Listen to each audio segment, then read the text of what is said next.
Welcome to TalkArt. I'm Holly Van Hart, and I'll be your host as we delve into the fascinating world of Silicon Valley's finest artists. TalkArt is sponsored by Silicon Valley Open Studios. Every year, during the first 3 weekends of May, hundreds of local artists open our studios to the public. For more information, see svos.org. Our guest, Carol Aaron, is an encaustic painter, teacher, and photographer. She enjoys the multi-sensory experience of encaustics and draws inspiration from chaos, rust, and the riots of color in the world around her. Carol loves inspiring people through her art and is here to do a demonstration for us today. Welcome, Carol. Thank you. It's nice to be here. Please tell us a little bit about yourself. Well, I'm a self-taught artist as much as anybody can be. We're all standing on the shoulders of giants when it comes down to it. But I was delving into acrylics and welding and copper and photography. And then I went to an art expo, and there was an artist there by the name of Elise Wagner, and she was showing encaustics. And I realized that was everything that I love to do, all rolled into one art form, and I've been doing that for 8 years now. A lot of trial and error, a little bit of internet, and that's all I do. Great. And for those of us who might not know, please tell us what encaustics are. So encaustic means to burn in, from an old Greek word encaustikos. Encaustic these days is hot wax painting. So the wax is heated up, resin can be added in, also pigment, some people use oils, and it's all fused together with heat, thus the burning in part. Fascinating. Yes. And you're going to show us how to do an encaustic painting today. I am. Great. Absolutely. So what are the first steps? Well, the first steps are good ventilation. Because I've got heat on pigment, it's really important to have fans going, to have windows open, to have door. Even though the paints are kept at 200 degrees or less, you still don't want to take a chance with the pigments in there. The second thing that's really important is the substrate. This is a wood. This is a cradled wood board. It has tape on it because wax gets on the table. So I tape it off to keep it clean. Wax works really well with wood because wood is porous and it's rigid. This is not going to bend, the wax isn't going to fall off, and because it has pores, when I put the wax on here, I can heat it up and it's going to bond with the wood. So let's start with that. Great. This is the encaustic mixture. This is the medium. It's made from beeswax that has the pollen filtered out, and damar resin, which is effectively tree sap. I make it myself, but you can also buy it pre-made depending on what you like to do. You get the sap out of the trees? I don't go that far. I buy the damar resin. Okay. And I make up 10 gallons at a time maybe, and I put it in cupcake tins. So I have it in small cakes, so I only use what I need. So to begin a painting, I like to heat up the board, and I do that with my torch. You can also use a heat gun if you like. The torch has a smaller nozzle, and I'm able to pinpoint it better, so it is my favorite. So I'm going to turn this on, and I'm just going to do a little bit of heating of the board. When I heat the board, it closes up a lot of the air holes. So when I put the wax on, I won't have a lot of bubbles coming up. I can take the wax, and I'm going to put it on the board and get a good thick layer of it going. And one more pull. When it dries very quickly, I see. Yeah, it's kind of like candle wax. So as soon as you put the wax on there, it congeals. I'm going to go in the other way too. So I have this lovely wax on there, but it's not bonded yet. And that's what the torch is for. I'm going to fuse this wax. And on this very first layer, I'm going to heat it up so it goes all the way to the liquid form. And what that does is it sinks in to the wood, and it makes a really strong bond. All right, so once I've got this fused, I can turn the board. and do another layer in the opposite direction. Hmm. But this one I won't fuse all the way to liquid. After that very first bond, I only have to get it a little glossy. I only have to get it to bond to the layer below it. Okay. So it's going to be a quicker fuse. I can go fast. I just need to get it slightly glossy so it's going to stick together. I can melt it down a little more if I want to get rid of the holes, or I can leave the texture, and I'm working in a lot of texture lately, so I like to leave a lot of that on there. Great. Excellent. Yes. And before we go to the next step, you're going to show us some images of your early work. Yes. Yeah, I great. am. So I moved to California in 2012, and we were living on the East Coast, and I was living by my sister, and I loved it. As adults, we got to form a really strong bond. But my oldest son lived out here, and his family was here, so we moved from the East Coast to the West Coast, and I started thinking about family. So in 2013, when I got my studio, I began playing with the idea of how does family relate? What do we do together? How do we talk? And what do we think? And form a bond as a unit. So that all came out in the very first images that I did here. Great. Excellent. And now we see, I think it's the texture layers. Yes. Let me set this one aside. So on this texture layer, this is how I start most of my pieces. I use these tools right here. I'll start with a pizza cutter. So I've got my wax on here, and I'm going to start making marks on it. And it's random, really.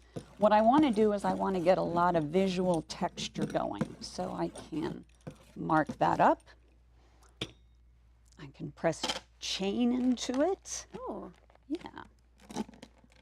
And sometimes I use the chain if the wax is warm. I just snap it on there, but we won't be doing too much of that. I also use some mark-making sculpture tools. Ah, I thought they were dental tools. No. Although that is an idea. So I can scrape through the wax, and I like to use these scrubbies too because they make nice indentions. So I've got a lot of holes in my wax right now. And the next step is to put on gloves because I'm going to be using pigment on this.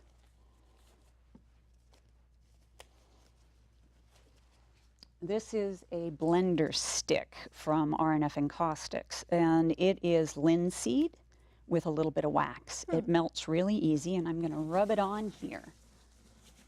It's going to make it shiny for a moment, but it's going to be easy to release the pigment from the top, and you'll understand that in just a minute. Then I'm going to take an oil stick, and this is mostly pigment, a little bit of oil, and some wax on it, and I'm going to rub it in. Oh, you rub it with your hands. You don't Yeah. just rub it as a stick. No, I rub it with my hands because I'm really trying to get it in the crevices here. So you can see it's starting to dig into the little holes. I'll put a little more on there. And now that I've got it rubbed in, I'm going to start pulling it off. And what you see is we have this lovely textury beginning of a painting. This may or may not show through at the end of the painting, Okay. but it starts my creativity process.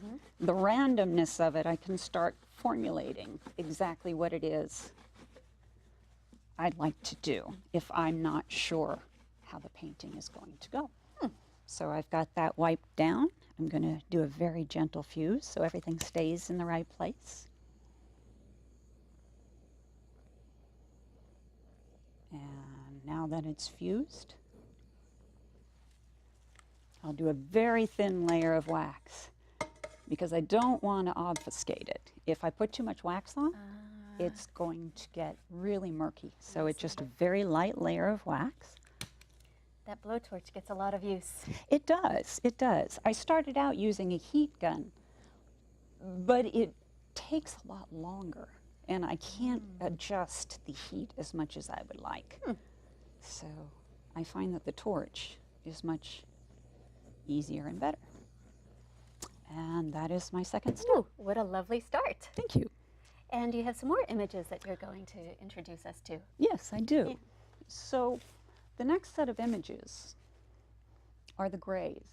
In 2015, last year, I took on the challenge of painting with limited color. Usually, you can see the paintings behind me. I use a lot of bright colors, but I thought it would be a good challenge. So in taking the color out, I didn't want to do black and white. That was a little bit too much of a challenge. I didn't feel like taking on, but gray was interesting to me because gray is the color of cities and of industry. And I remember being a little kid and my dad taking me into Los Angeles and just being amazed at the buildings. They were so tall and I felt so small, and the construction and everything that was so different from the suburbs where we lived.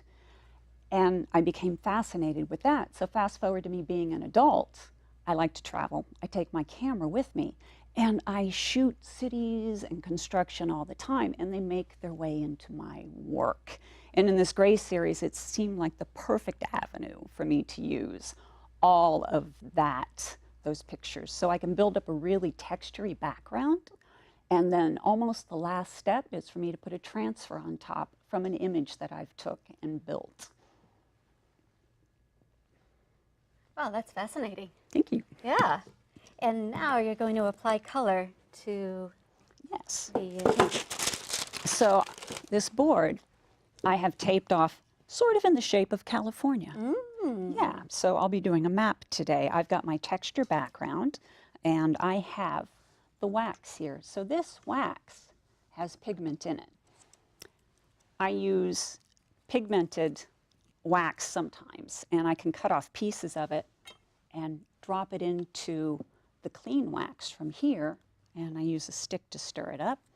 And what happens is I get beautiful thick colors. That is beautiful. Yeah, that I can paint with. I'm going to let that sit for a minute. So in order to start this layer, I'm going to just start dabbing on wax, colored wax in different places. It's a random thing at best. And I'm not going to put too much on. I'm going to try to make a sort of even layer with several different colors. Try to get this in here.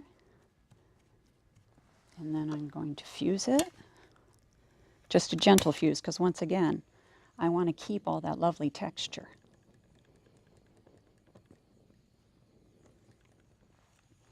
And I'll start layering more wax and more color on top of it. How many layers of colors would you normally do? For something like this, I would probably do 8 to 10 colors on the bottom part. I haven't brought quite that many today, but I'm going to layer them up and more fusing. So you can see I'm starting to build up some really interesting texture here. The cooler the wax is, the more texture you're going to get. The more shape it'll hold, I And the more, suppose. yeah, exactly. So if I can let the brush cool a little bit, I can start dabbing. Here's that lovely teal color that I Yeah. just made. All right, and I'm going to fuse this.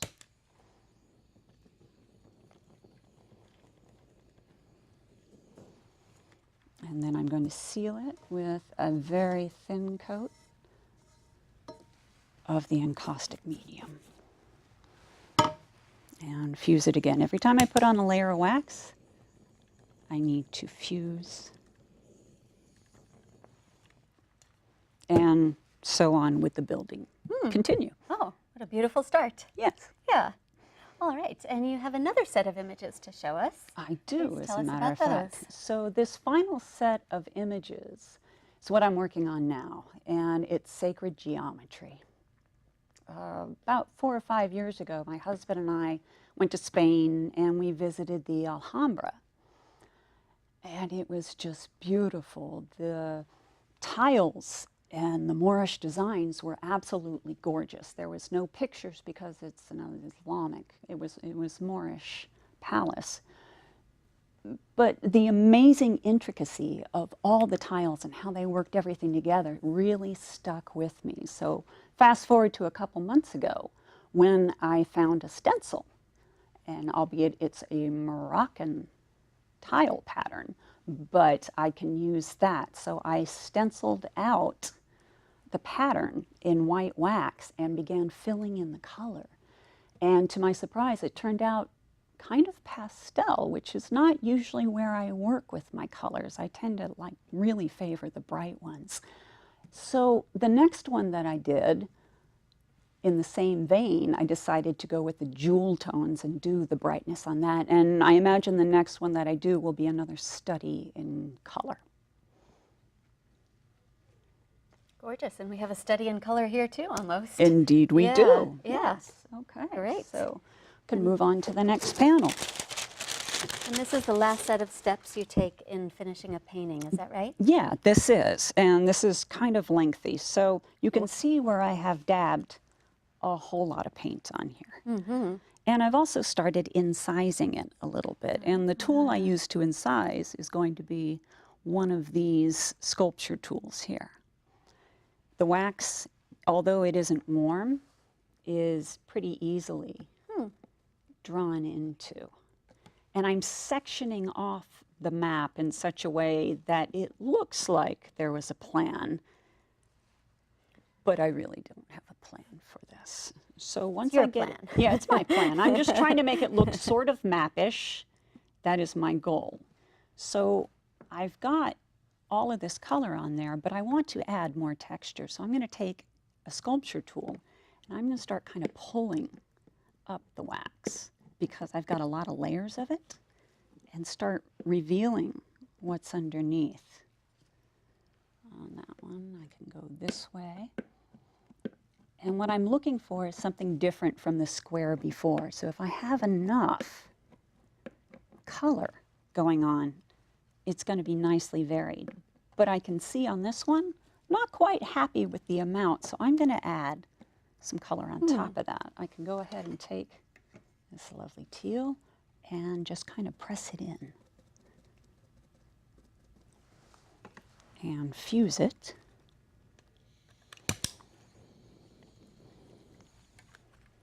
I'll let that cool for a second. I can take my tool and I can start making a little bit of texture in there and scraping a bit. So move it around and push it in if I want, in order to differentiate it from all these other lovely squares I've got. And I can put the wax on there, because if you use enough pressure, it'll stay, as well as heating it up. I can dab some more on top, let's say of this one over here. So those are the options. It's either scraping back or adding on to. I'm also going to be incising my lines to make sure that they show up rather nicely.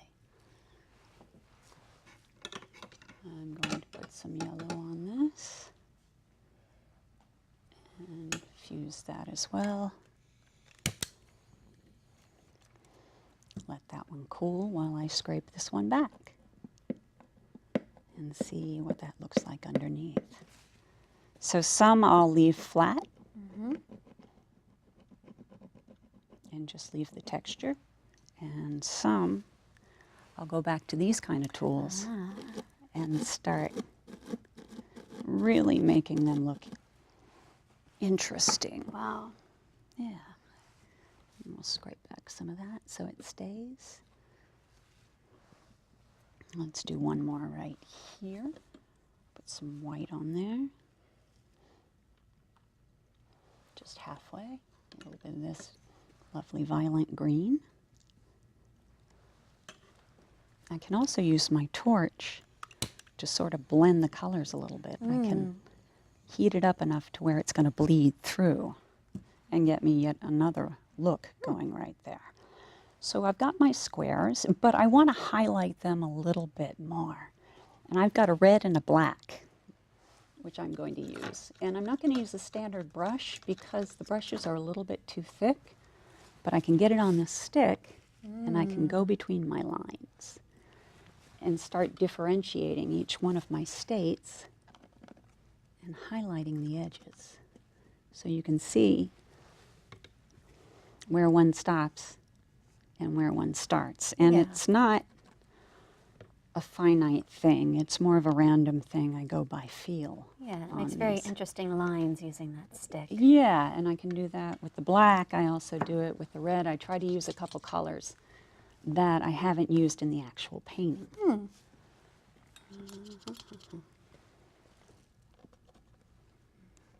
it across. Is there a limit to how many layers you can do, or No. No. Oh. No, there isn't a limit. I've had paintings with up to 50 layers Wow. on them. You can make them very thick, and I use cradled wood so they aren't as heavy as they probably look like they might be. Oh, okay. Yeah. So I'm going to fuse that. So you can see how I'm starting to build and build around here. So once I get that all built out, I can take off the tape and start revealing my state. Now it's really going to look like California. It's going to look a lot more like California than it Than with the did. tape, Yeah, right? than with the tape Yeah. on, actually, yes. So let's pull this up. And we've got the edge right there. So when I put the tape on this side, I tore it so it looked more I state-like. see. Yeah. And you can see the state slowly becoming. It looks like a coast because you tore it, right? Yes, Yeah, yeah. exactly. I want it to look sort of authentic, but not like anything you've seen. And I can take off the rest of the tape. It's just standard blue painter's tape. There's nothing so special about it, but it doesn't stick on the wax, so it's nice to have something I can pull up fairly easily. And I've got that, and I would go through and finish off squaring this off, and then probably take some other colors and start going along the edges too. And briefly, can you tell me, when the painting's all done, how does somebody care for an encaustic painting? So encaustic paintings, in the first 6 months of their life, get something called bloom. And bloom is just the humidity and the moisture leaving the wax. So the best way to take care of it is to buff it with a lint-free cloth, just if it looks a little dusty or if it looks a little kind of opaque. Either that, or you can use your hand, as long as you don't have any rings on. And once you rub your hand across it, That takes the bloom away. takes the bloom away, and it's shiny again. And after 6 months or so, it's not going to smell as good and beeswaxy as usual, but it's going to be very shiny, and it's archival, and it's temperature resistant. So it's going to be good from 25 degrees all the way up to 125 degrees. Wow. As long as it's not held or hung in direct sunshine. Great. Yes. Great. This is gorgeous. Thank you. So very briefly, can you tell us where we could see your work in person? Yes. My work is showing at the main gallery in Redwood City, and right now at Brick Monkey in Redwood City as well. Great. Yes, and of course at SVOS next May. Awesome. Yes. Excellent. Excellent. And yes, and tell us also briefly about the benefits of participating in Silicon Valley Open Studios. So the lovely thing about being in Silicon Valley Open Studios for me was meeting other artists. We didn't have a whole lot of people coming into our studio because it's in the middle of San Mateo and not in a place that's particularly arty. And you're in a group studio, it sounds like. I am in a group studio, but not a lot of people were showing the other year. So I put my name in, and they hooked me up with some artists in another city. So on the days that they weren't showing in San Mateo, I would take it down, and I was showing it at an artist, and she had a studio in her house, but she cleared out her kitchen, and she had 4 more artists. Perfect. Yes, and it was lovely. So Yeah. I enjoyed that last year. No, that was the year before. And last year I showed at a local art store, which was a lot of fun too, because I did demos all day. Oh, that is fun. Yeah, it was. That's great. Excellent. All right. And just going back to your painting demo, how long is it taking you to complete a painting? That's kind of hard to say. I never finish a painting in one day. I usually work on 2 at a time. If this board gets hot, I have another board that I'll start working on to let this one cool down, because if the board gets too hot, what happens is it all melts and you get this big mushy kind of unsubstantial mess of wax. So I switch back and forth between the 2. On something small like this, I can probably do it in about 2 days. But I find that I get close to done, and then I have to set a painting aside. I have to let it rest for a little bit, and I have to not look at it for a couple days. And the reason is? Well, I think I'm too close to it. I love every painting I'm working on at that time, but if I have to finish it, I need to walk away from it, come back in a couple days and see it with fresh eyes. Yeah. And once I see it with fresh eyes, I'm usually able to do whatever I need to do to complete the entire work. Some finishing touches, maybe. Yeah, actually highlighting on that, or doing okay. a little bit of hand coloring. Okay. Yes. Great. Great. Well, it's been just delightful having you on the show today. Thank you so much, Carol. I've really enjoyed it. Thank you. Yeah, you're welcome.